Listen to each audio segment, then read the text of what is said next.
right, we back. Rep Therapy podcast episode 8. It's been a while, Yeah, it's been a while. but it's been a good while. Lots have happened, lots of things to talk about. That's why we're here. Back on your YouTube screen. This episode proudly brought to you by Red Bull, zero sugar, 34 calories per can, or New Balance. Whoever wants to sponsor us first. Or Super M. Really, we're actually not too phased about it. Yeah. Bev, you good? Yeah, I'm good. Actually, I haven't seen you in a while. Yeah, training, the open, Quarters.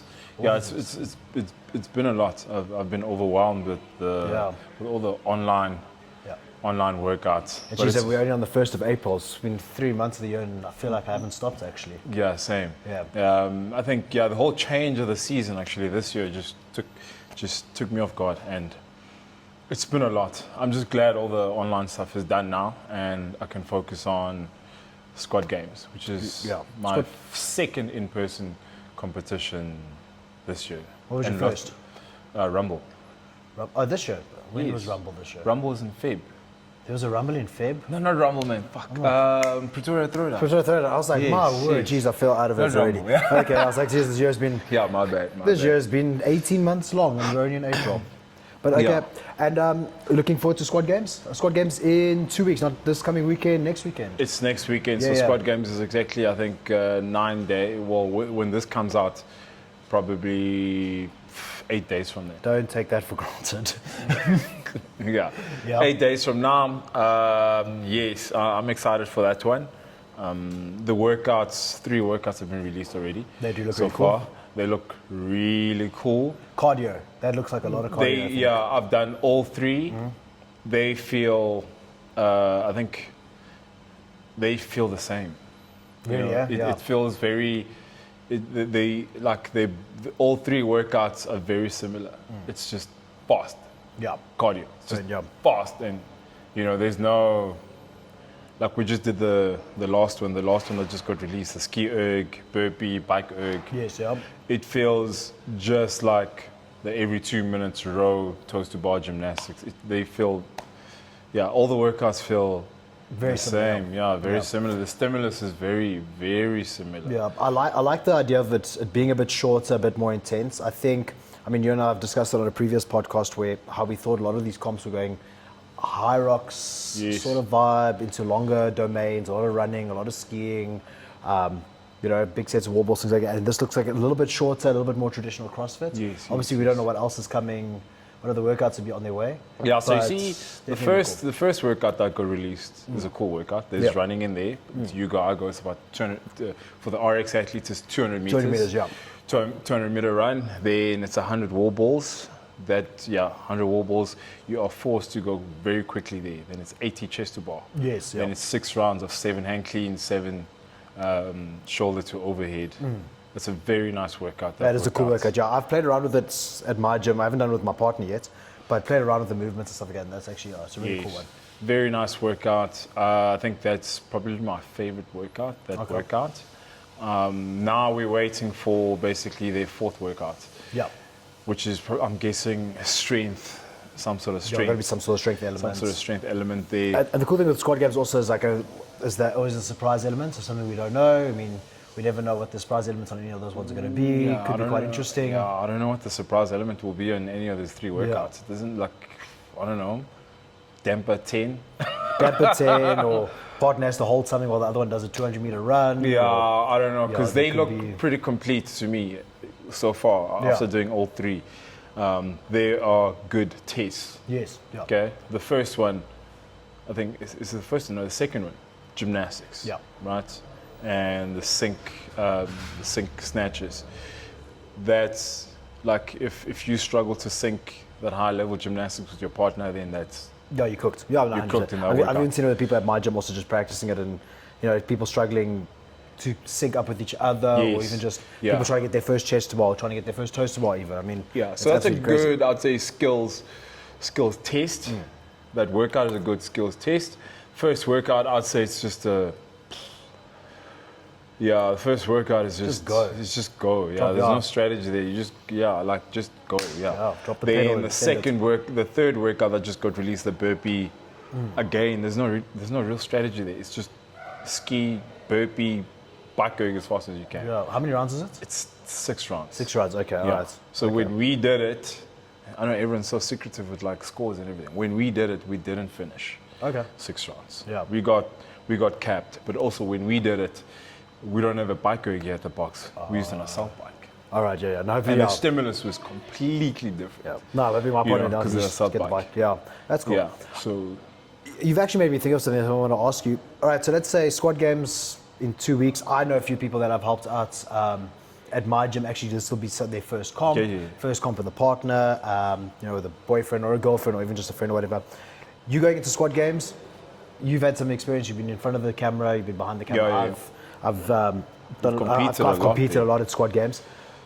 As a beginner, what would you recommend people take out for the weekend? What are things? So I think a lot of people go to these things and they're quite it's quite intimidating. What do I take? What do I need?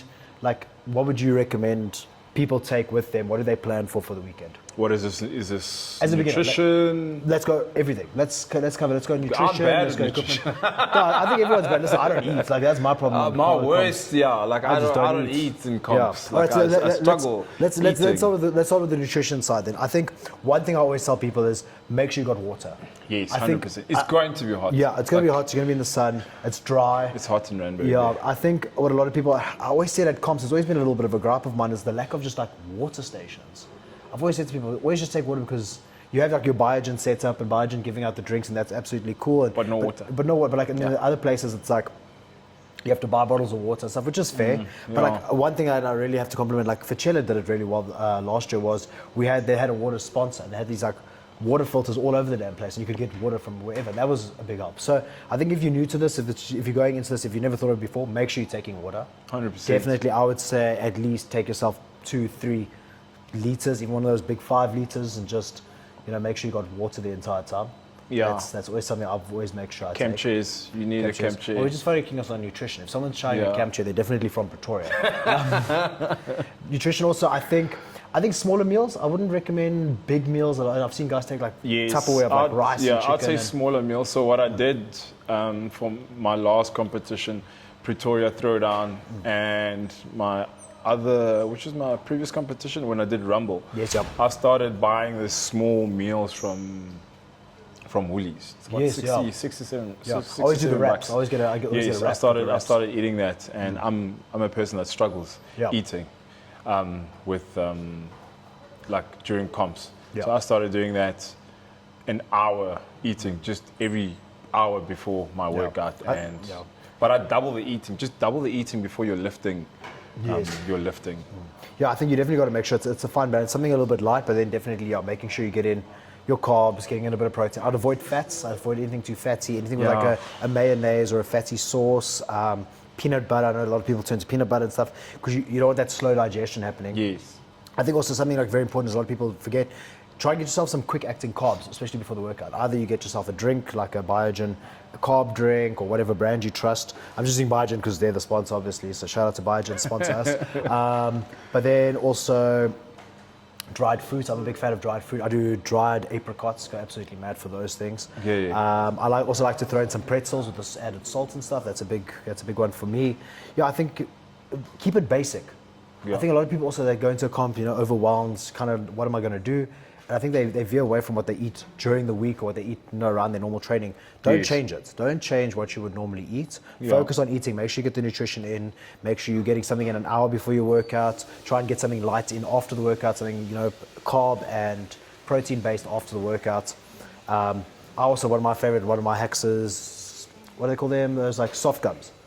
Literally a couple of soft gums. I put about 5 soft gums in my pocket. I go into the warm-up area, get going, and just before I go on the floor and get into the crawl area, chew on some soft gums, get some quick sugar in and stuff like that. I think that's also a big thing. I think a lot of people, that's. I'm actually learning a lot myself now. Yeah. A lot of stuff I don't do. I think find out what works for you and dial in your nutrition, but make sure you pack. Don't be that person who's, I'm just going to buy a wrap from the store and I'm going to buy this, because they generally are a little bit more expensive. I think the vendors, the food there and stuff is a little bit more. Save yourself a bit of cash. Petrol's expensive. We're not going to be able to afford food anytime soon. We're all going to be going to squad games on our bicycles and stuff. All right, so the high rocks is going to be running there. But yeah, keep it simple. Prep your meals. That's what I just recommend. I think nutrition-wise, Yeah. That's the best way to be. Make sure you got water, make sure you got things to keep you hydrated. Yeah. It's hot, it's dry. And then equipment-wise, in case you guys are wondering, there's like this weird editing. Someone came with Adidas shoes and Bev got a hard on, so we just had to edit that part out. Yeah, shoes are too sick, boy. Yeah. All right, so let's say equipment-wise. Equipment So we've got nutrition. Yeah, so if you're going into your first comp, what equipment would you recommend someone takes? I always recommend, I always recommend bands. Bands, you can never go wrong with bands. Like for your warm-ups and stuff. For your warm-ups and stuff. You can do hip halo for your glutes, any type of lower body warm-up, you can use a band. Any type of upper body warm-up, you can use a band. You can do straight arm raises, you can do presses with a band, you can do pull-aparts with a band. Anything to do, any type of band, I'd recommend. Yeah, I think being aware of your warm-up, what you need for your warm-up. The warm-up areas are always limited. You have some kettlebells, you have some dumbbells, you have a rig, you have some bars with some weights. That's pretty much it. There's no machines out there and things like that. So yeah, I think I agree with that. And actually have bands, make sure you get a full body warm-up. Yeah, the bands are the best. Yeah. You can never go wrong with bands. We use them a lot here in the gym for warm-ups and everything else. Yeah. And every time we've got comps, be it CrossFit, High Rocks, just grab a band and you're good to go. All right, and then going out onto the floor, what do you reckon? Going on. What are your essentials in your bag? For me, myself. Yeah. Listen, I'm not a big. For me, I think I'm very different to most people. Like, I don't have. The only thing I have in my gym bag is grips, my rope, knee sleeves. That's about it. Okay. Not even. Yeah. That's about it. I think. I'm very different with everything. I'm very different with my eating. I'm not the cleanest eater in the world. I'd eat anything I want. That's why I'm the worst person to ask about nutrition and diet and I think, all that other stuff and what's in my bag and everything else. But every time I go into the comp floor, especially somewhere like squad games, bottle of water. Yeah, definitely go out there with a bottle of water, even an Renegade. Yeah, water, Renegade, something like that, because you are going to be in the sun, and for 10 minutes, 15 minutes. I mean, there's been studies on it. Just having something sweet, like something sugary, like an Renegade, even a sweet or whatever, during the workout. Yeah, 100%. The body's just going to release that glycogen, give you a little bit of an extra boost. Yeah, 100%. I think what you touched on there, going into the workout, I think. Guys, just keep it simple also, like whatever you train with, whatever is in your bag, don't go out and buy a belt and don't go and absolutely ham and go and get stuff you don't need. A lot of people go and like, there's a lifting event, now I need lifters. Why are you going to go and spend like $3,000 on a pair of shoes, for one workout at an event, So lifting what you're comfortable with. I think definitely have grips. I always recommend having an extra pair of grips just in case. If you can, organize an extra pair of grips. Yes. You never know. I trust those Defiance grips. No, 100%. Shout out to Dev and Defiance guys. Yeah, I've always got 2 pairs of Defiance grips. He was just here. Yeah. So hopefully he's still around. He can give us. No, I'm joking. No, he's definitely a rope. Obviously, if there's double unders or skipping in the workouts, make sure you have a rope. And then organize. You don't have to have a second rope, but I'd always recommend chat to someone. Make sure you got a second rope lying around. You never know. Ropes come apart, bearings come off, anything like that. So have a second rope. And then whatever you're comfortable with training with. If you train with wrist straps, if you train with your knee sleeves, I always wear sweatbands. So if I always wear sweatband when I'm training, I'm always going to wear a sweatband, when I'm out on the floor. I like to maybe have a headband on just to keep the sweat out of my eyes, things like that. I thought you just did that just to be cool. I used to do it just to be cool, but then I eventually came up with enough excuses for myself. But I'm going through so many hairstyles at the moment. Yeah, I can see now. So you look good. Yeah, so I need a haircut. Eventually I'll settle on. Yeah, Bev needs a haircut. And a polish. What the fuck? It's always very cats. Okay, there's something else I want to talk to you about. All right. Did you do quarters? You didn't do quarters. I didn't do quarters, no. I was away last weekend. Okay, cool. My plan is to kind of take it chill for this. Have you seen the final 30, top 30 males? I have. I did take a look. Rebel. I feel like it is my job. I did play around with. I played around with more of the stats in the open than with quarters. Yeah. Being away on the weekend, quarters wasn't exactly at the forefront of my mind. Yeah. But interesting, very interesting results. I mean, Ahmed Salah, Vivify you guy. So shout out to them. He won the Open. He didn't win the Open. He didn't win the That Open. was Magdi. Magdi, also another Oh. Egyptian guy. He took the Open. Egyptian. But Salah took the quarterfinals for Africa. Yes, he took the course. He did that. Obviously, shout out to Ruan. Ruan coming in third of the quarterfinals. Yeah. Interesting results. Interesting to see where people came in terms of qualifiers for Renegade, where they came in the Open, where they came in for quarters. Yeah. So yeah, I'm interested to see what happens. I am now starting to lean more and more towards the fact that I do not think an African is going to go to the games This year. this year. This is okay. So this is on the male side. On the male side, yeah. Okay. I think, you know what? I'm going to throw it out there. I don't think a woman either. I don't think a woman's going to, African woman's going to the games either. I've looked at the international, going through the stats in terms of the times and the times, finishes. going through the Open, going through the quarterfinals, Yes, yes. and I've done a lot of comparisons with like where women finished in the Open in terms of Africa and UAE representatives compared to internationals, and then I've done the same with the men, and I'm just like, I'm sitting there, I'm like, I just honestly can't see it. Like, I'm gonna say this straight away, Ben Fowler, 15th in the Open worldwide. Yes. Third in Oceania for quarterfinals behind Jay Crouch and Ricky Garrard. Okay. Perennial games athletes, and the guy's coming to Africa. And the guy's not just like a little bit ahead. Yeah, I know Ben. The guy's miles ahead. He's I miles think ahead, yes. There's him. I actually want to also shout out, there's a guy who was on the international side. Yeah. A German guy, I'll give you his name now, sorry. The name escapes me, sorry. This is a little bit rude. I had all of this written down, I promise. Jan Art Finkenberg, okay? If that's not German, I don't know what it is. I think did really well in terms of, I think he came 23rd in the quarterfinals for Europe. And I Yeah. think dude blew it out the water in Open. I think top 20 in the Open. In the Open. In the Open. In Worldwide. Europe. Or in Europe. In Europe.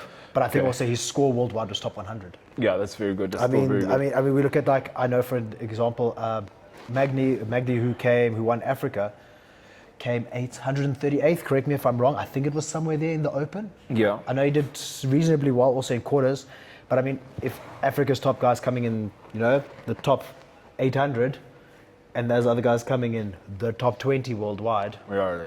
And I'm sorry, I don't care what anyone says. The Open is a good indicator of who's going to make the games and who's going to win the games. Okay. You look at like when Froning was dominating, when Fraser was dominating, when Tio was dominating. They dominated. They would dominate the Open. They would dominate their regional or their semi-final or their sanctional, whatever it is, and go on to do well at the games. Yeah. And I'd maybe not dominate the games from an African and our perspective. Yeah. But that's my hot take. I don't think an African is going to the games this year. I think on the female side, I think an African is going to make it to the games. What African? I'm leaning heavily towards Gilmarie. I think I the think- only I counter that. think, yeah. I think the only African girl, Gilmarie, only African girl, Tana Buffet. Tana Buffet, I think 29th quarterfinals in Europe. Yes. Let me double check that. I'm actually on it right now. She'll kill me if I'm wrong. Let's go take a look. Tana, I literally saw it. She didn't do. I don't think she did quarters. Quarters? No, she did, dude. I checked it out. Tana. Sorry, Tana 34th. I apologize. 34th. Yeah. Europe. Don't get it says Europe far more competitive Than Africa. than Africa. 100%. 34th. Yeah. I think my shout is she's the best chance for an African woman. You look at those two. So the two ladies that came in the top of the Rebel qualifiers. Yes. So you've got. I've got them here Shanae. quickly. No, the international side. I just want to throw out the international guys. Aline Wirtz, 19th in Yeah. quarterfinals. And she did phenomenal in the Open. Yeah. I had her stats also, but she was also, I think, like top 50 in the world in the Open. And then you've got Matilda Goins, 22nd. Yes, in she's also quarterfinals. coming, yeah. So, like, listen, I'm African. I want an African to win. Yes, I want to see us represented. I wanted to grow here. That was the whole point of even getting this podcast, was to grow a chat. Yeah. I just think the way things are set up at the moment, how it looks, I don't see an African. I don't see a guy or a girl. A team, I haven't really looked at the teams that did the Renegade qualifiers. I've had a good look at the teams. I think only one team stands out for I me. think our previous the games team with Barton. Yes. So far, that's the best on paper. Yeah. That's the best looking team so far. Tiger Valley. Tiger Valley, Tiger Valley. That's the best team. Yeah. I think, the team. That's the thing with like the team. It's just there's not there's maybe 3 competitive teams. Yeah. And that's just the honest truth. There's maybe 3 competitive teams. Everyone else is just there for a vibe. There's another good team as well, but I don't think they're as good this year. RTF, the team with Ruan Conradi and Brandon Jacobs, Nadine, and I think it's Jean-Marie. Yes, Herbst, yes. I mean, that's a good team also on paper. Amazing team. They're all 4 of them are amazing athletes on their own. But I don't know if they've got the same team chemistry as Tiger Valley. And the guys have been to the games. Yes, and the guys have been to the games. So all that time and effort. And they know each other. Yeah, and they know what's coming. You know, where this RTF team, I think they all train at the same facility, but that team chemistry is still very important. 100%. But I mean, like, again, I just want to go back to individuals, and like, I threw out earlier this year on the podcast, I threw out Dane Odia as like a dark horse that really well at the in-person qualifiers. Yes. I mean, Dane in his region, 12th in Asia. And then on the same token, there's another guy who was on the qualifiers, Mark Nangle, Irish guy. I think he's 10th in Asia. And I would argue that Africa is more competitive than Asia. And those guys aren't even getting top 10 in Asia. I mean, Mark came in at 10th and stuff like that. And again, no disrespect to him. The guy's phenomenal athletes across the board. But I just think, do we have the depth? Do we have the ability at the moment? Are we getting the exposure? Are we promoting the athletes enough in this country? Here's the thing. Do the athletes want it as badly as they used to?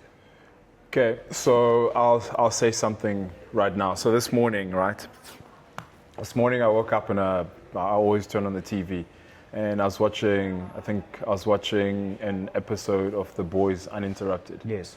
Right, and I watched the video of them training and whatnot. You know, The Boys Interrupted. That's Jason Hopper, basically the brute strength boys, and Justin Medeiros. All training, talking and whatnot. Then one of the behind the scenes videos, they all did quarters together. They all did the open together. You know, they were all at Wadapalooza. Yes, right? I think all those guys being so open with each other, training together, you know, traveling from, I think, I don't know where Justin lives in the States.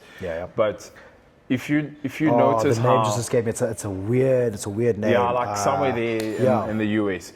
But I think if you see how open those guys are abroad and how they're willing to train together and how open they are to just share knowledge together and train together. And if you look at all the open scores and everything else, it just makes everyone better. 100%. I think because those guys also like all at the same level, they're all competitive against each other. But they also, like you said, they're so open with each other and so willing to communicate. And they give each other shit. They'll be like, "This is my score, beat it." Then the guy beats it, and they I feel like maybe think about it this way.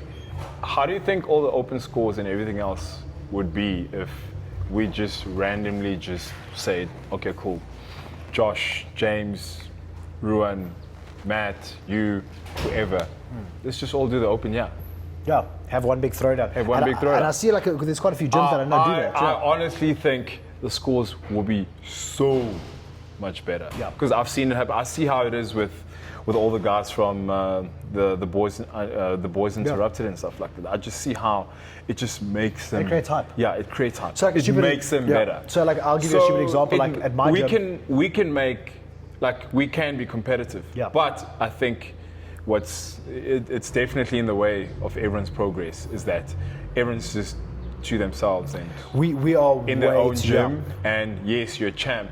You're the best in your own gym. Yeah. But if you're doing the open with someone else who's at your level, who's gone to semis 3, 4, 5 times, trust me, you're going to want to do better. 100%. And that's going to make you better. And that's going to make that person I could agree. better. Like, I'll give you an example. At our gym, in the open, the last 2 workouts, the 2 of our coaches, on a Monday morning, they would wait until Monday morning. They're just one and done. Yes. Do their workout while they do it against each other. Yeah. And just watching the 2 of them actually compete against each other, you actually saw how in the one workouts in 26.2, how it pushed the one coach also. Like it really pushed him to really do a phenomenal job in his workout. Yes. And then the next one, how it pushed the other coach, because they okay, well, this is my strength, this is what I should be able to do. And just 2 coaches, nothing spectacular, not guys who are going to influence the leaderboard, guys certainly not going to semis, guys certainly not going to the games, But just that example, Yeah. I watched two athletes really push Go head to their head. boundaries, really do really well Yes. in that environment. Yeah. And I completely agree with you. I think it's South Africa, and I think we've still got this old school mentality. And like, I think it's a South African thing. We're very conservative. We have very old Yes. school mentality concerning a lot of things. Where, this is my score. I'm going to keep it right Yeah. until Monday, and then I'm Yeah. going to upload. 100%. Like, I think that was one thing. It took a lot of stress off of me this year. Is I didn't Yeah, hide any of my same. Yeah, scores. I didn't care about my scores. yeah. I did every workout, one and done. If I And- did well, I did well. If I didn't do well, I didn't do well. I was happy with where I was. Yeah. I know this isn't my season. I've already decided like I'm stepping back a little bit this season. Yes. You know, getting my body sorted, focusing on that recovery rather, and getting into a better space. But it just made such a big difference. And then being open about my score. Like, someone goes to me, like, this is my score. This is how I did it. It wasn't like, Yeah, so I definitely think that's the biggest, maybe, maybe I'm wrong, but from how I see things, this is my opinion. I think if everyone was open about the scores and everyone tried to, like, let's just try get a camp, let's all meet at this box and let's all do the open at this box, let's all do our own. do your own announcements. Yeah, our own announcements. Yeah. And I know Rebel tried to do that. Shout out to them. Yeah. They did a good job there, but at a larger scale, some of the ladies even, we can all just meet at Uncontained and do the open workout there in Uncontained. Because 4 quarters, right, you weren't, like, it's not a requirement to record your quarterfinal workout. Okay, but yeah. all the guys abroad, all the guys overseas recorded all the workouts. They were very transparent with all their scores and everything else. And it's so good to see. Yeah. But I'm still yet to see a South African video or African athlete, like, do their workouts. It's Yeah. all very secretive. And I think that's standing in the way of how competitive this region 100%. I think Can be. we need to move away from that mentality. I think you've got a good solution there is embrace being in the space with one another, not hiding things, because Yeah. I hear Bev score before, I'm like, ooh, okay, Bev did this, I've got to beat Bev. And Yeah. it pushes me. And then, yes, redos is a real thing. And then Bev goes, oh shit, Liam caught me on this one. Yeah. I know I can maybe squeeze out an extra 5 reps on the Yeah, yeah, workout. yeah. I'm going to go for it. And you elevate through that. You elevate, and it's like what Tomo mentioned to me earlier in the season is, if you want to get people better, compete against the best. And I think let's first compete against the best, against one another here, because it's so secretive and everyone's doing their own little thing. Ooh, I need to be quiet. No one's allowed to know my score. Yeah. And then it actually lands up just screwing everyone. Everyone screws themselves over at the end. Yeah. But like you mentioned, I think the boys, Uninterrupted, it's a great example of these guys who compete against each other at the gym. Yes, they have the same coach, they're from the same program and stuff, but they still go out there and they compete against each other. I think Justin's the only one. Justin's the only one. Yeah, who's not from Brute, Justin's with Adam Neifer as his Yes, coach. yes. Where the other boys are all brute strength guys. Yeah, they're all brute strength. But that shouldn't matter. Yeah, it you shouldn't know, matter. certain thing. It's be open about the scores. Put your scores out there and throw down that. I love what's it called? Kill Taylor. Like, here's my Yeah. workout. Here's my time. Can you beat it? And that's how you elevate. That's how you get better. So yeah, I've seen. Dude, you are full of ants. Yeah, it's just Sorry, couch, no, bro. no ants were harmed in the filming of this video. But yeah, I think going down to like what you said, talking about how competitive this region or which region is the most competitive. I definitely think this African region can be super competitive, 100%. even We with have- the females, even the teams. Again, I still feel like there's not enough team of 4 workouts to kind of build more competitive team of 4 workouts, more competitive affiliates. And again, team of 4. I think people, and especially Africans, South Africans, we always underestimate ourselves. We don't give each other. We don't build each other up. It's okay. I'm going to use a stupid example here.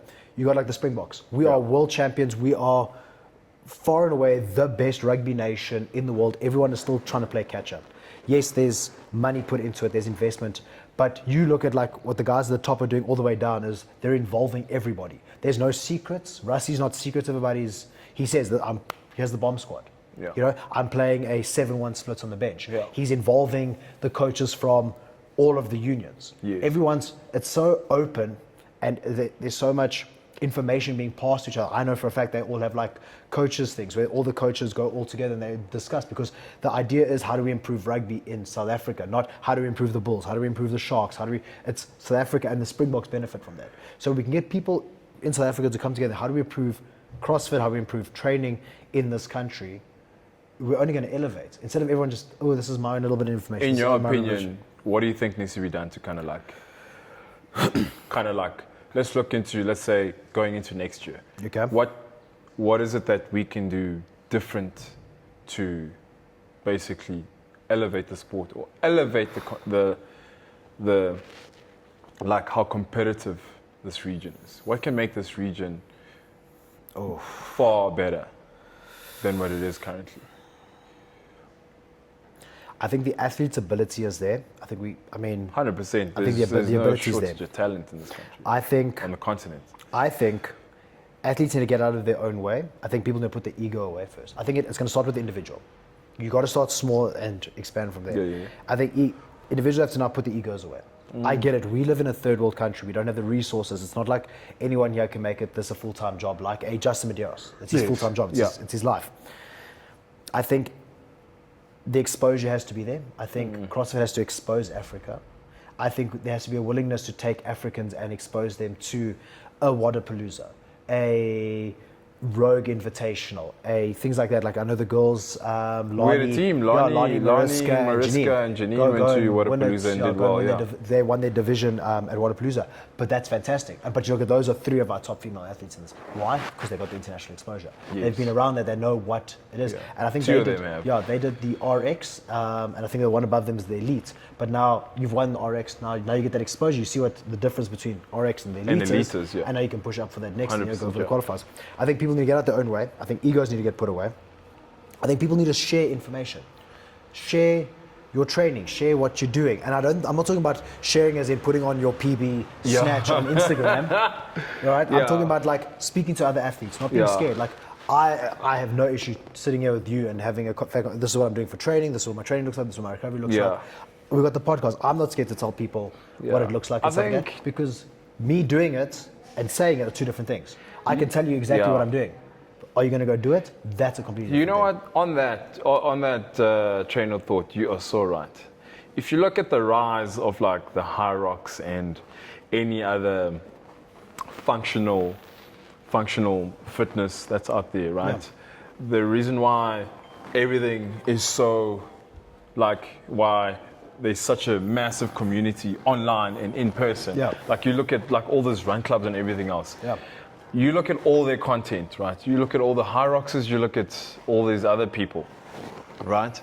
It's very unprofessional. Sorry, my bishop now. It was Bev's mom. She's organized some swimming lessons. So you look at all these guys, the High Rockers, you name them. They are so open with 100%. like their nutrition, their training, their program, yada, yada, yada. Like, extreme example, we had Jason and Dev on the couch a few minutes before, and they're literally saying, this is what I need to improve on, this is what I've been working on, this is what I'm doing, this is what I'm eating. I still feel like you look at like any of the CrossFit athletes, right? They're all so like, they withhold so much information. Correct. You know, they don't tell people. Like, I think you need to know how to do social media, how to do social media right. No one wants to see heavy lifts right now. But what people want to see, we do. Yeah, we do. We like it. I've noticed even with my social media, right? People want to see how. I posted one story about like I posted like a story time, how I got sick and what I overcame and why I ran this race. We'll definitely get into that because Bev almost died. Yeah, I got so much engagement of that. Yeah. You know, so people want more stories. I got engagement from deleting Instagram. I deleted Instagram. We're like, dead man, why have you blocked me? I'm like, I didn't block anyone. I needed a break. My whole thing is like, basically, I think we need more storytelling. So we need just a video of like you waking up, you going to the gym, you training. This is what my day looks like. Yeah, this is what your day looks like. You know, this is a day of my life. And don't be scared. Doing this, and don't be scared, because you need to be like, the more authentic you are, the more engagement, the bigger your personal brand, the bigger the sport. You playing a massive role in the sport of CrossFit on the continent to grow Yeah. the sport. I think we need to right? stop. I think we need It's to stop just, the small person mentality. 100%. Arsenal. Oh, well done. Ahmed Salah again, VFI athlete. Shout out to him. But like he wins Africa. Great. Yeah. He comes like 364th in the world. In the world. Great. Well done. Would you be happy as a professional athlete with the 364th in the world? You go and look at any professional athletes, any professional team. If you got told you're 364th in the world, no one's going to be like, oh yeah, great job, we're so proud of you. Those guys at the top there are killers. Like those guys are willing to go fight tooth and nail for an extra position up. You got the guys, they do the things where they have the bets and they got to do stupid things and they win and they lose and stuff like that. That's cool, that's great, but those guys are still also so competitive and so at that level. Where here, I think in Africa, in South Africa, I'm just talking from personal experience, we have such a small mentality. We have a few guys going, oh, I'm going to the games, and they got this they're telling themselves, and 100% that talk, that mindset is a big part of it. Yeah. But are you exposing yourself? Is the right stimulus there? Is the right environment there to actually go to the games?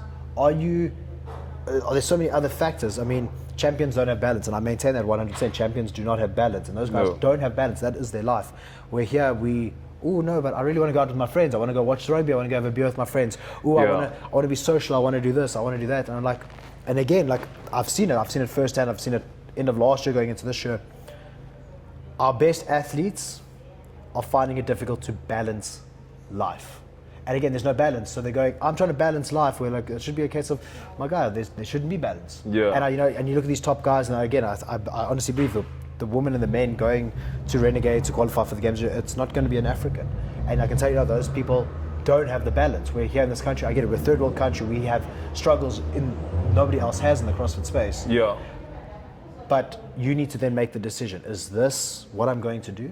Am I going to elevate myself to that level? Or are you going to keep the small person mentality where I'm happy to come top 10 in the Open in Africa, even though I'm 1,000 something in the world? Or am I going to go, fuck it, I want to come top 100 in the Open in the world, and that is what my life is going to be. Yeah. And I think we still have this third world mentality, this kind of mentality where I'm pulling back, where we haven't seen an African athlete, and I'll include Ruan, I'll include Jason Smith, where it's been, we're happy enough to get to the games. What's his name? I'm a games Killen athlete. Henry, yeah. I'm happy enough to get to the games. But are you going there making a splash? And honestly, I believe Ruan had all the potential in the world to make a splash. Yeah, 100%. Look at when he was there and when he competed, when there were good events for him, how well he did. Yeah. And he still got that mentality, but is he willing to go to that next level to where I'm willing to now kill for this? Yeah. Or am I still concerned about A, B, and C in this? I get it, life happens. People have lives. Yes. But again, there's that lack of balance in a true champion, where you watch those behind the scenes of a Dallin Pepper, a Jason Hopper, a James Sprague, a Justin Medeiros, where they have their own YouTube channels. You see what it's like when they wake up, when how they spend their day. Their wives, and I'll use Matt Frazier, he can also fall into this bracket, where their partner is cooking every meal, preparing everything. Yeah. And they go through their day, and their day is about that. Where in this country, it's, oh no, but I really want to go out on the weekend and go hang out with my friends, and I really want to do this, and I really want to do that, and I'm going to sleep in a bit, and it's, do we have that killer instinct? I completely agree with you there, because, like when I used to fight, fighting was everything. My girlfriend, my partner at the time, her whole thing was just to be there, make my food, and just manage my emotion. 100%. Because the discipline training for a fight is completely it's and it should be the same with our training. Your discipline and your ego. And it should be the same. So if you really want to go to the games, from what I see, I don't think anyone wants to go to the games like that, just purely based on I don't see the sacrifices. Yeah, I'll give you a super example. But this is just my opinion. I'm not saying no one. This is all I'm our not opinions. saying anyone They're is not bullshit. going through stuff and they're not doing their best. We're just looking at the numbers and the stats and what it looks like. Basing it on what we see and what some of the best CrossFit Games athletes, and looking at. If your butt hurts, shut up. All right. It's just, I just don't see. I don't see the grit. I don't see the motivation. I want to use the example, and I've spoken to him about him before. Ben Fowler. As far as I'm aware, Ben Fowler's never been to the games. All right. Yeah. We don't know behind the scenes what's going on. Yes, maybe he picked Africa because it's an easier option for him. Yeah. But you look at the guy's stats across the Open. You look at his stats across Renegade Games qualifiers. You look at his stats against quarterfinals. Everything he's done. The guy's crushing it. He clearly has that mentality where I haven't been to the games, fuck it, I'm getting to the games. There is clearly a big shift. The guy's always been around. I've seen him at Torian. He was insane at Torian last year. He's a great athlete, but now it's the case of he's clearly something. There's a mindset shift, and he's going for it. And I get it. Like, it sucks that we have this. And Renegade. I spoke to Tomo. Renegade Games. They are under pressure from CrossFit. It's not their choice. Tomo said if he could, it would just be Africans and guys from the UAE. It would just be that. Yeah. But he can't do that because CrossFit's like, it has to be open now. So fuck it. Why aren't the Africans trying to get into Syndicate Crown, Torian, things like that? And I get traveling's expensive and there's different costs and stuff. And it's cheaper to come here, 100%. But if you are that determined to become a games athlete, to make that your life, and I don't care what anyone says, if you believe in something big enough and you believe wholeheartedly, you will make a plan. It doesn't have to be like that, because if let's say, for an example, like if you want to go abroad and compete abroad, right? Yep. You need money, right? Yep. These guys are standing in the way of their own dreams 100%. Because you want money. You need to start thinking, okay, I have to be a brand. I need to engage with people. I need to be able to. It needs to be this easy for me to get sponsorship. Yeah, right? People want me to go overseas and compete. It starts with social media. You know, it starts with you telling your story all the time. Okay, this is what I'm eating. This is what I'm doing. This is what I'm training. This is CrossFit. I'm doing presses today. I'm doing X, Y, Z. Yeah. It's you need to use social media. You know what I mean? Mm-hmm. If you use social media and you're great at social media, it's not going to be hard for you to get money to go compete abroad. Great. And if you're not great at social media, find someone who's great at social media. If you look at the last, I'd say 6-7 years, the type of content that we see now from the games athletes, they are always advertising something. Yeah. You look at Roman Krenikov, you look at Austin Hatfield. Every one of their posts, they are advertising a brand, shoe, grips, nutrition. I watched a video not so long ago with Jeffrey Adler about like a day in his life. Dude, it was one big advert. Yeah. But that's what he does. That's what they do, right? Because now they've got the social media, they've got clout, so brands are sending them stuff and say, hey, dude, hey, Liam, just drink, do a training session and just drink your Red Bull, and we'll give you X amount. Or sorted. Or hold on, we'll sponsor you meals. 100%. Dude, now I don't have to worry about eating. I can dedicate more time to recovery, maybe 100%. Stretching after workout instead of spending an hour cooking my meals at home, because I've exposed myself and I now have that sponsorship for you. So all I'm saying is, like, the African athletes, you need to start getting your social media game and engagement up there, because you can't be constantly asking for money every single year. Donations and it can't be every year, bro. And I get it. Something's gotta give. And you have social media, it's free. You've got Instagram. Just start using the tools you have. If you don't know how to, just ask. 100%. But and I get it also, people go, about the money and it's expensive to do this and okay, cool. But again, and I agree with you, 100%. Expose yourself to that. If you're going, I can't afford to go to semis and I can't afford to this, then you're playing the wrong game. We don't play a cheap sport. No. There's no sport in the world that's cheap. We discussed running. We discussed running. We discussed any sport you play. If you play soccer, that's why soccer is the most popular sport in the world, because there's the kind of game where you can put on a pair of tackies and kick a ball around and stuff like that. 100%. But if you start going, 100%. If you start going, those boots like $5 grand, and then it's shin pads and it's kit and there's no sport in the world anymore that's a cheap sport that you can just pick up and play. I don't even care. Not even running. You can't just put on a pair of shoes anymore and just go run. And if that's your mentality and, it's too expensive, I can't afford it, I can't do this, I need sponsors, firstly, you either make a plan to get those sponsors or you have the funds available or whatever, or you're playing the wrong sport. Yeah, because you always have to think about it this way, because I've dealt with a lot of this, is what's in it for the sponsor?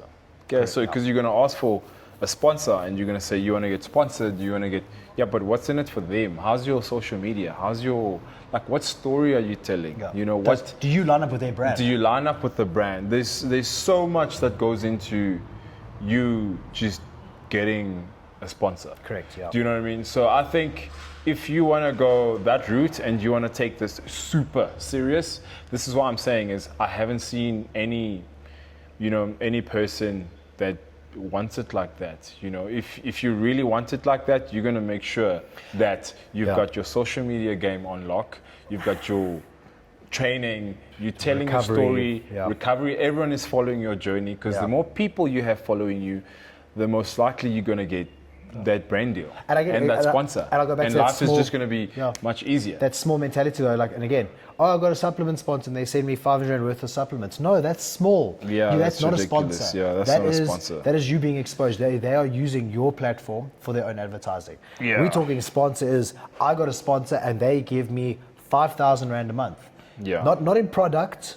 No, that money's hitting your bank account. Doesn't help, oh, look at I got these supplements this month and I'm posting all over social media, but meanwhile, my bank account's empty. I think a lot of what I've seen, a lot of athletes, a lot of CrossFit athletes, there still needs to be a lot of education in terms of how these brands that sponsor and endorse them, how much they benefit from them, correct, right? As to compare to what they're getting, right? So, classic example, like I realized I was worth X amount, but then all I was getting offered was product for X amount, and I realized this is not, these companies going to make X amount from my image, from my relationship within this community, right? And they're going to keep raking in all the rands the whole time, and all they give me is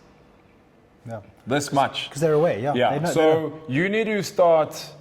Do not, like, people or athletes, don't just take the first thing that comes your way and say we're going to give you t-shirts, we're going to give you whatever, a t-shirt, like a kit drop and whatnot, and that's your payment. Don't do it, because they're going to make way more money from your face, from putting your face at every CrossFit competition. People are buying those t-shirts.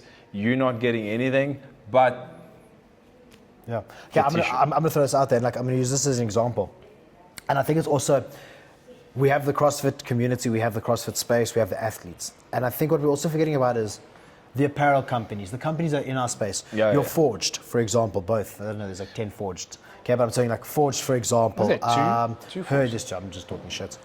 There's Herd. I know obviously they do normal gym equipment, stuff like that. I'm just throwing these out. Defiance. We've got No Rip, all these different brands and stuff like that.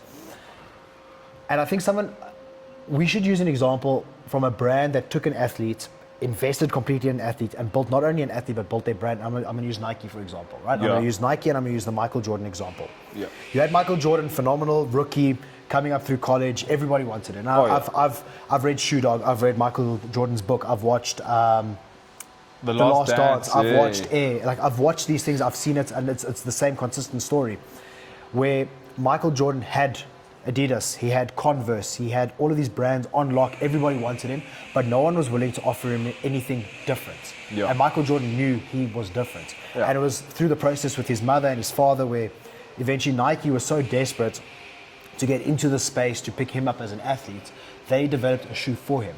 And Nike themselves built their brand with his brand at the same time, and they elevated each other. 100%. If you think of Jordans, you think of Nike, you think of Michael Jordan. You think of Michael Jordan, you think of Nike. It's the same thing. I mean, he's the highest earning sportsman in history. He's still the highest earning sportsman every year on year. Rich has got a NASCAR team now. And the guy's been retired for how long? Exactly. Just because of his brand. And I think also, and I'm saying this too, the guys, the companies out there, they also need to go, we keep sponsoring these guys, and again, small mentalities, we'll give them products, we'll give them shirts, we'll give them tape, we'll give them this.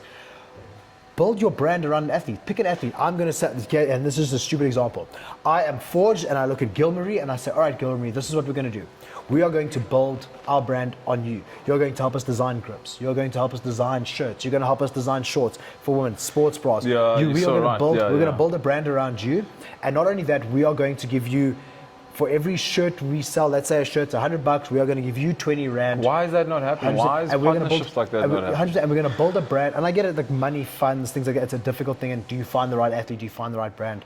But you're telling me Nike and Michael Jordan were just like, oh, this is absolutely perfect. No, they work together. And you get a brand, you work together with each other, and you build up that 100%, and you can build, and you know what? You build one athlete up like that. everybody else sees it. Now suddenly you've got your Kobe Bryants, Yes. you've got your LeBron James. I'm just using basketball for an example. You've got these guys coming up, and they build their brands around these athletes, Shaquille O'Neal and Reebok.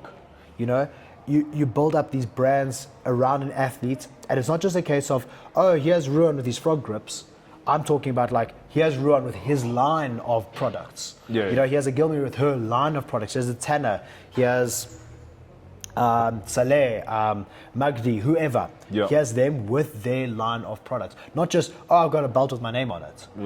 It's the sort of thing. I think find a brand, find an athlete, and work together and build a single brand based on those two things together. 100%. And if you get the brand invested, and people see that and they go, oh, look at Gilmore, he's doing so well with Forge. Oh, I really like that shirt. And Gilmore wears it, I'm going to buy the shirt. Yeah, because people buy emotionally. And you buy emotionally and you buy nostalgia. So, yeah, like I was part of some brand, and I was just getting stuff every month and just using my face for all this stuff, and I was just like, screw it. Like I'm worth so much more. Yeah, so much more than this. This is doing nothing for me. I think athletes, individuals right now, if you want like an endorsement, you need to start thinking long term. How's this going to affect my brand long term? How's this going to affect my gym, my family, myself? And some of you might think, oh, it's not that deep. It is that deep. It is that serious. If you want to be where you want to be. That affects your pocket. Yeah, I'm sorry. And again, I think, and I think we have to look at other sports as examples. Siya Kolisi is a brand. Yeah, Siya is no longer just the Springbok captain. He is a brand. As a brand. Plays 30 minutes and that's... Akani Simbini runs for 10 seconds. He is a brand. Yeah. These guys, the cricket, you have our different cricketers. Rabada, for example. These guys they've transcended sports and they became brands. 100%. And then on a global scale, you look at like a Tiger Woods, a Michael Jordan, a LeBron James, these are Michael Phelps. These are guys that have transcended their sports and become global icons. And I think that's the thing is, again, we have this idea of, oh, I want to do this, I want to do that, I want to be, I want to be famous, I want to be regarded as the best athlete. What are you doing to actually build yourself up as that thing? I think I'd give it to some of these high rocks guys and whatnot. Their social media is always good. I mean, most of them have never accomplished or won a damn thing. Dude, I've never watched the High Rocks, but I can name High Rocks athletes. Yeah, I mean, just in general, the High Rocks influences in the country. Most of them have never won a damn thing. Yeah. But they're always posting stuff. They're always filling up the timeline with their run, the Strava run, this, Revive, XYZ, this product, that product. Yeah, the shoes I got. The shoes I got, the new Puma Nitros or whatever. Yeah, you should have seen the Adidas that we got you. This poor Bev almost lost his mind. You could have sworn a pretty girl walked in. You know what I mean? So I'll give it to them. They are doing the right things, and that is why they're getting all the sponsors, and that is why they're getting all the, all the deals and everything else, because they're just, putting themselves out there. And if you have that peace of mind, you can dedicate more time to training. You can become a professional athlete. There is no professional athlete 100%. in the African space, because everyone, and you can tell me, oh, I'm a professional athlete. No, you're a coach, or you're a personal trainer, or things like that, and that takes up your time. That is a part of your life. You now have to dedicate time, you have to dedicate energy towards it. Yeah. And I get it, like running a gym or being a personal trainer or having clients or programming for people, it's still time off your plate. Where if you build up a brand and you have the surety of this brand's going to pay me this and this brand's going to cover my food and my partner's covering this, and you got that builds you as an athlete. That allows you to have that exposure to other athletes, to go overseas to train, to 100%. compete, things like that. And again, we have this exposure of, they're coming here to Africa to go. We're not doing shit for ourselves, them coming here. We need to go there. We need to get ourselves out there onto their level. I've got another question, bro. Okay. So we've seen the finalized, basically, people are still yet to accept their invitations. Yeah. Do you think the structure of the season so far has given us the best athletes that are going to be at Rebel? Because I've seen some names up there, and I've had this conversation with a couple of people. Do you think, from my personal experience, I don't think this is the structure for me, because doing online qualifiers in Feb, I don't I think was not at my best. 100%. I don't think anyone know what I was. mean? I think you still. And I think cream of Also, the structure. yeah. Like, all the workouts, how the workouts have Yeah. been. I think Do you think the structure and the workouts have played Yeah. a massive role with who's in and who's out? Because there's some big names that are not in there. So, and again, I can only talk from a personal experience. Yeah. I think maybe it was a little bit. I understand Rebel have Yes. time limits. They have certain things they have to, you know, certain things they have to fall under, and I understand Yeah, it. we understand And all of that. but I know there was a lot of complaints because Rebel weren't the first online qualifiers for a semi-final, by the way. They were. I think French Throwdown had already started before then. Yes, and that's I get it. fine. You are not going to get athletes at their best. You got Yes. guys maybe coming through December deciding, okay, they're going to sort out niggles. I personally, I had a niggle going on from December all the way through. It affected me at the in-person qualifier. Yeah. That I had to pull out, and I carried that on in the week or two afterwards into the Rebel qualifiers, and I wasn't in that position. I think it is a little bit too soon. I think the structure, I think people, and I won't lie to you, like personally, I didn't even do quarters. I'm sure I can speak for you and I should speak for a lot of athletes. So I was beat by the time it was quarters. Yeah, but people are already tired. Yeah, I was tired. People are tired because we've done an online okay, I'll talk. If I did everything, I would have done an input. Let's say I did every comp that was available so far. Yes. That means I would have done Pretoria. Yeah, that's the first one. Actually, I would have gone from Fachella, let's say in December, to Pretoria, to the in-person qualifier, to the online qualifier, to the Open, to quarters, to squad games. Yeah. That's me there. Yeah. In the squad. 100%. That is seven things Yeah, in before the first half of April. 100%. And I get it. People want to compete. People want to be out there. But, and I don't care what this is, you look at like the WFP, how it fell apart because guys just couldn't compete with the volume. You can't. Yeah. And people are going to get tired. People are eventually going to go, actually, fuck it. I'm just going to go weightlift for a little bit. Or I'm going to go do this. Or I'm going to go do High Rocks. Or I'm going to, because High Rocks has only got one more event after Cape Town this weekend. Or things like that. You're going to start putting people off. I don't think the way it was structured was ideal. I get it. People are under pressure. They have to structure it this way. It's the only available time and stuff like that. Yes. But you're going to wipe your athletes out. Yeah. You know? And we're not professional athletes. We're not eating and sleeping and training the correct ways. I'm going to put you on the spot here. Who's the biggest shock from the male and the female?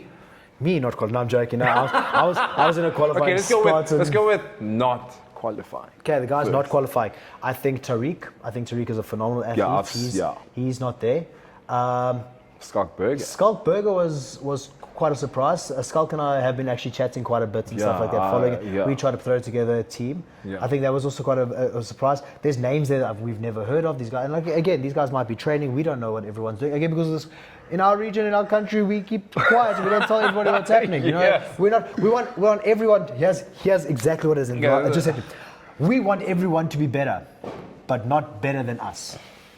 I want you to be better, Bev, but you are not allowed to be better than me. Yeah, sure. And that means I keep you under my level. Yeah. And 100%. Okay. And from the ladies? The ladies, some of the surprise. Okay, what I'm going to do. The ladies, there wasn't any too many surprises of ladies not making it. I think our top girls did make it. Yeah. I'm going to quickly go on. I think, I was on the men's leaderboard. I was kind of getting messages from Rebel and stuff like that.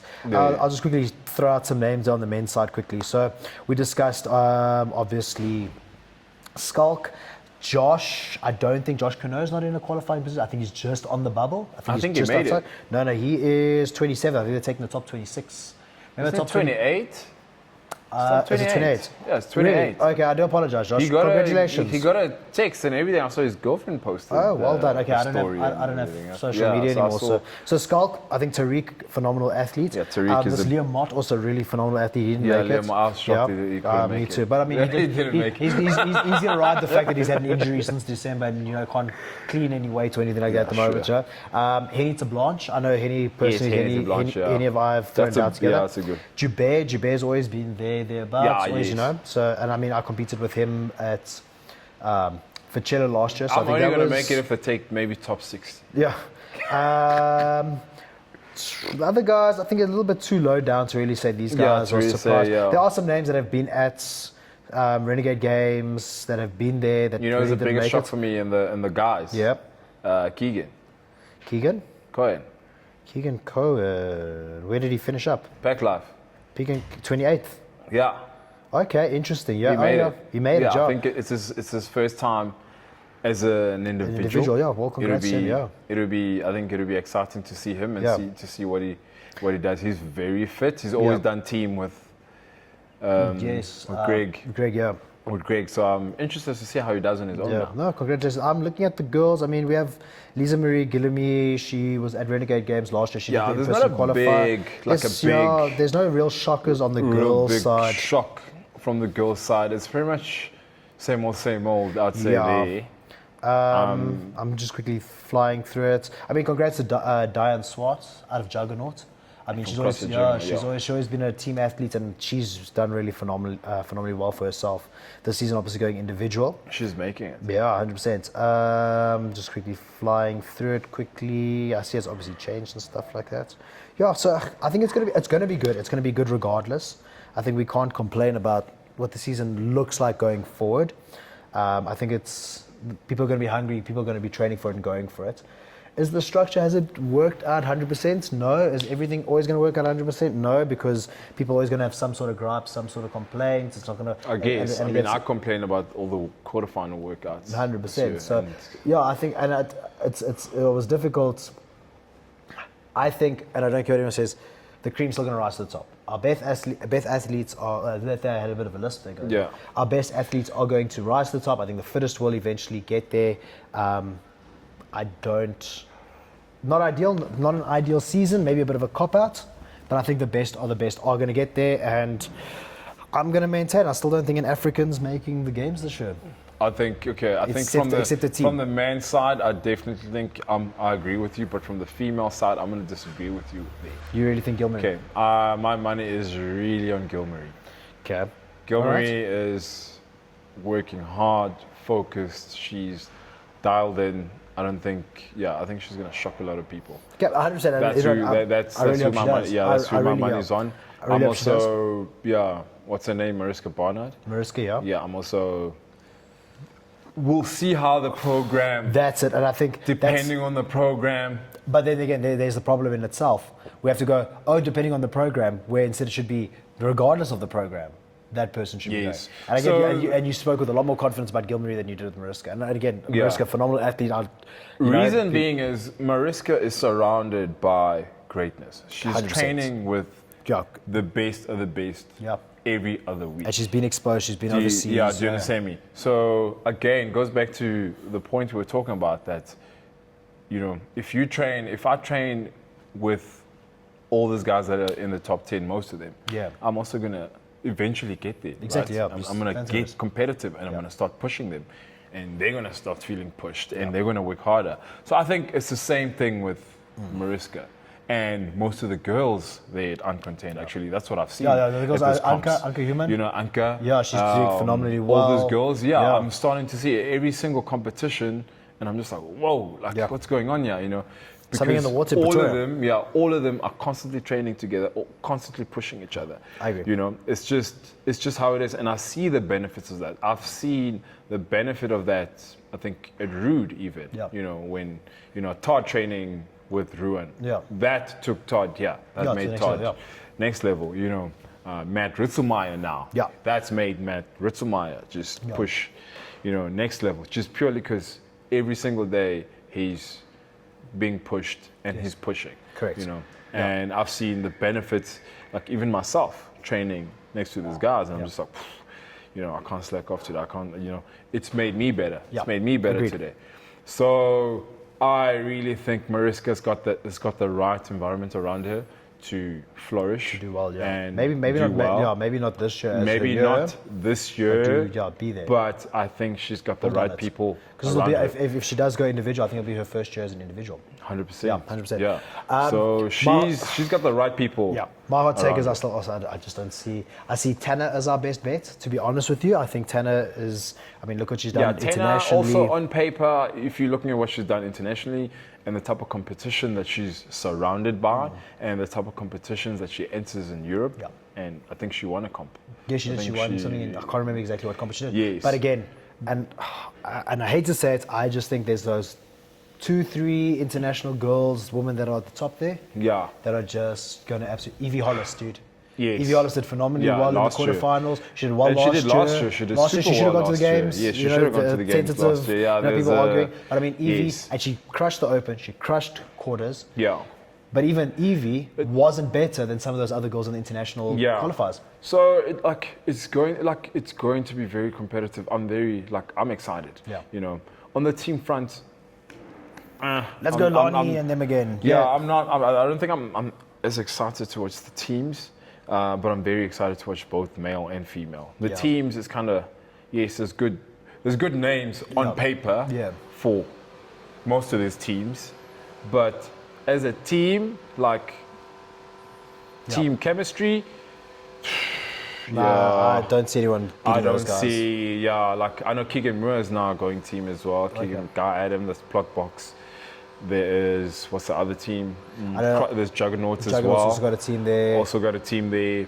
Yeah, there's some phenomenal teams there, but they're all good individuals in a team. How does a team, Yeah. especially in this sport, how does the team operate as a whole, How not does as the team individuals? operate as a whole? And I think I've seen I think back when was it Natalie, the team with Natalie, Trent, and Devin, and everything else. All those guys in a team, they wanted to go to the games. They were all good individuals, but as a team, it just didn't work. Didn't click like that. Yeah, you know, it just didn't click like that. You know, so I think we'll see the same thing with the team. We'll just see Henry and Barron go to the games. Janine and Lonnie, Games. All right. So I think we've thrown out enough hot takes there. Guys, we'll both be at Squad Games from the 11th, if I'm not mistaken. Yes. Yeah, so we'll both be there. So come up, say hi, tell us what you guys think of the podcast. Come, if you have issues with us, tell us to our faces. Tell it to Bev's face. All right? I always get this. But come talk to us, chat to us. I'm sure we'll have the camera and the mics around, chatting to a few people. Definitely. Actually be quite cool to do a podcast from the actual. We will. So we'll organise something like that. But guys, again, please drop us a subscribe, drop us a like. Warren is there. Yeah. Jason, get your ass to South Africa. Guys, but drop us a comment. Let us know what you guys are thinking. Again, your feedback is absolutely perfect. I promise I'll get Instagram back again. So you guys can, no, exactly. I'm a ninja like that. But guys, thank you so much for watching. We really appreciate it. Episode 8. 2 more, and then we got the big 10-0, double digits.